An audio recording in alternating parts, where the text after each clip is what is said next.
గ్రామం చివర్లో ఉన్న ఆ చిన్న సైకిల్ షాప్. అక్కడి నుంచే మొదలైంది మన చిన్ననాటి జ్ఞాపకం. రోజుకు ₹2 అద్దెకి తీసుకున్న ఆ ఎరుపు సైకిల్. చేతులు కంపిస్తున్నా, కళ్లలో మాత్రం కలలు. పడిపోతే మోకాళ్ళు గీసుకున్నాం. అన్నయ్య చేతుల్లో మళ్లీ ధైర్యం దొరికింది. ఒక్కసారిగా సీటు వదిలేసిన క్షణం. తెలియకుండానే ముందుకు పోయిన ఆ సైకిల్.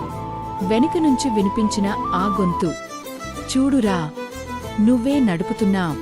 ఆ రోజు సైకిల్ నేర్చుకున్నాం కాదు, జీవితం ముందుకు పోవడం నేర్చుకున్నాం. ఈరోజు సైకిళ్లు మారిపోయాయి, రోడ్లు మారిపోయాయి. కాని ఆ అన్నయ్య చెయ్యి, ఆ గ్రామం వాసన, ఆ సైకిల్ షాప్ జ్ఞాపకం ఇంకా మన హృదయంలో అలాగే ఉంది. కాని ఆ చిన్ననాటి జ్ఞాపకాలు మాత్రం ఇంకా మన హృదయంలో పల్లెటూరి పాటలలా మోగుతూనే ఉన్నాయి.